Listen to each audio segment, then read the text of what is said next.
Hello students, in this video we are going to discuss about limit test of sulfate which is a part of the subject inorganic pharmaceutical chemistry. So let's begin the topic. So limit test क्या होते हैं?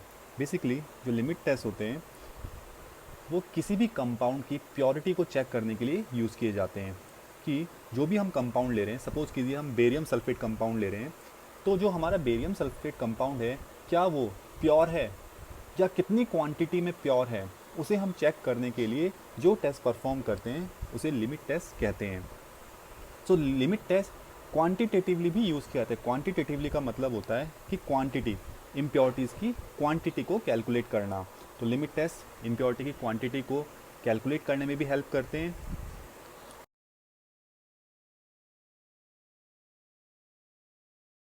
Principle of limit test of sulphate. So limit test of sulphate किस principle पे काम करता है? जब soluble sulphate की रिएक्शन बेरियम क्लोराइड के साथ डाइल्यूट HCl की प्रेजेंस में कराई जाती है, तब बेरियम सल्फेट बनता है जो कि टर्बिडिटी शो करता है. तो स्टूडेंट, जो भी टर्बिडिटी आएगी वो बेरियम सल्फेट जो कॉम्प्लेक्स बनेगा उसकी वजह से आएगी. So limit test of sulphate is based on the reaction of soluble sulphate with barium chloride in presence of dilute hydrochloric acid to form barium sulfate which appears as solid particles or turbidity in the solution. So जो reaction रहेगी वो क्या आएगी? यहाँ पे हमने लिया है सल्फेट और जो हमने रिएक्शन कराई है BaCl2 बेरियम क्लोराइड के साथ इन द प्रेजेंस ऑफ HCl की प्रेजेंस में क्या बन जाएगा? बेरियम सल्फेट बन जाएगा और साथ में आपका एक अनदर कंपाउंड बनेगा जिसे हम बोलते हैं पोटेशियम क्लोराइड. सो स्टूडेंट्स, इस रिएक्शन की थ्योरी अगर आपको लिखनी है तो मैंने हमेशा बोला है किसी भी रिएक्शन की थ्योरी हम इन 3 कीवर्ड्स पे लिख सकते हैं. When, react with, to form. तो स्टार्ट करते हैं इसकी थ्योरी कैसे बनाएंगे. अगर आपको ये वाली थ्योरी भी नहीं लिखनी है तो आप इससे भी बना सकते हैं इस रिएक्शन से. तो कैसे बनेगी? सबसे स्टार्ट पहले करेंगे व्हेन सल्फेट किसके साथ रिएक्शन करेगा? React with barium chloride. When sulphate react with barium chloride to form क्या बनेगा? BaSO4 and KCl. और आप इसमें एक लाइन और ऐड कर सकते हैं in the presence of HCl. तो आप बोल सकते हैं when sulphate is react with BaCl2 in the presence of HCl to form barium sulphate and KCl. Reagents का मतलब है हम इसमें कुछ कंपोनेंट्स ऐड करते हैं जिनकी वजह से कुछ स्पेशल इफेक्ट आते हैं. जैसे फर्स्ट हाइड्रोक्लोरिक एसिड. जो हाइड्रोक्लोरिक एसिड है वो लिमिट टेस्ट में इसलिए यूज़ किया जाता है ताकि जो सोल्यूशन है वो एसिडिक रहे.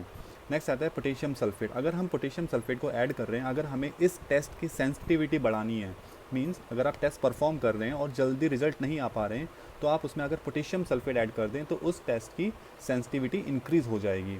नेक्स्ट एल्कोहल हम इस टेस्ट में इसलिए यूज़ करते हैं जिससे हमें सुपर सैचुरेशन बचा सकें. सुपर सैचुरेशन क्या होता है? सुपर सैचुरेशन वो पॉइंट होता है कि जहाँ पर आकर के कोई भी चीज़, जैसे कोई भी कंपाउंड आपने अगर सोल्यूबल किया वो सोल्यूबल नहीं होगा, अगर मिक्स किया तो प्रॉपर मिक्स नहीं होगा. That is called super saturation. एक ऐसी स्टेज जहाँ पर आने के बाद कोई भी चीज़ सोल्यूबल ना हो, that is called super saturation. Next आता है प्रोसीजर.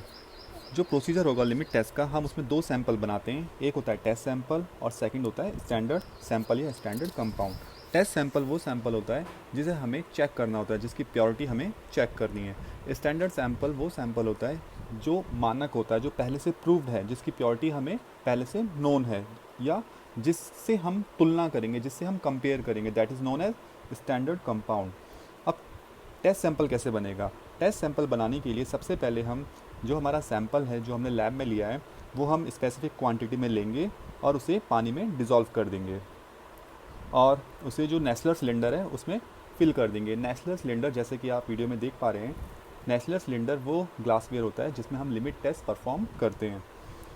अब इसमें 2 ml dilute hydrochloric acid add करते हैं और इसे 45 ml वाटर में डाइल्यूट कर लेते हैं, मीन्स डिज़ोल्व कर लेते हैं. इसमें हमें 45 ml पानी को ऐड करना है. इसके बाद इसमें 5 ml barium sulphate reagent add कर देते हैं.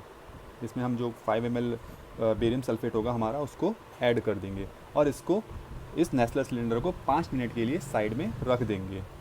फिर जो हमारा सेकंड बनेगा वो बनेगा स्टैंडर्ड कंपाउंड. स्टैंडर्ड कंपाउंड या स्टैंडर्ड सैंपल बनाने के लिए हमें लेना है 1 ml 0.1089% W/V solution of potassium sulphate. जो पोटेशियम सल्फेट है उसका हमें 1 ml लेना है, लेकिन जो पोटेशियम सल्फेट है 0.1089% W/V होना चाहिए, और उसे भी हम नेस्लर सिलेंडर में फिल कर लेंगे। फिर इसमें 2 ml dilute hydrochloric acid add करते हैं। डाइल्यूट हाइड्रोक्लोरिक एसिड ऐड करने के बाद इसमें 45 ml वाटर डाल देते हैं। 45 ml वाटर डालने के बाद इसमें 5 ml बेरियम सल्फेट रिएजेंट डाल देते हैं, और इसे भी 5 मिनट के लिए साइड में रख देते हैं। आफ्टर 5 मिनट हम इसे ऑब्ज़र्व करते हैं। ऑब्जर्वेशन किस चीज़ की होती है? हमेशा टर्बिडिटी की होती है। आफ्टर 5 मिनट, 5 मिनट के बाद हम इसकी टर्बिडिटी को कंपेयर करते हैं टेस्ट की टर्बिडिटी स्टैंडर्ड के साथ। तो अगर टेस्ट की टर्बिडिटी स्टैंडर्ड की टर्बिडिटी से कम आ रही है या इक्वल आ रही है तो वो लिमिट टेस्ट पास होगा। अगर टेस्ट की टर्बिडिटी स्टैंडर्ड की टर्बिडिटी से ज़्यादा आ रही है, मींस वो गाढ़ा आ रहा है, धुंधलापन ज़्यादा आ रहा है, तो वो लिमिट टेस्ट फेल होगा। स्टूडेंट्स, हमने यहाँ पे जो हमने रीजंस लिखे थे, हमने वहाँ पे 3 कंपाउंड लिखे थे जो हमने रीज़न के अंदर फर्स्ट जो लिखा था हमने hydrochloric acid, potassium sulphate and alcohol. तो हमारा जो प्रोसीजर था या हमारा जो प्रिंसिपल था उसमें इन कंपाउंड का यूज़ नहीं हो रहा था। तो हम ये कहाँ डालते हैं इन कंपाउंड को? बेसिकली जो हमारा बेरियम सल्फेट रिएजेंट होता है उसको बनाने के लिए इन कंपाउंड्स का यूज़ किया जाता है। तो इसीलिए हमने रीज़न में लिखा कि पोटेशियम सल्फेट का क्या यूज़ है और अल्कोहल का क्या यूज़ है। तो स्टूडेंट्स, ये था limit test of sulphate. I hope आपको समझ में आया होगा। तो बाकी के जो लिमिट टेस्ट हैं मैंने अपलोड कर दिए हैं, आप हमारी साइट पे जाके देख सकते हैं। तब तक के लिए सब्सक्राइब कीजिए दी फार्मा पाठशाला को और बने रहिए। तब तक के लिए थैंक यू सो मच।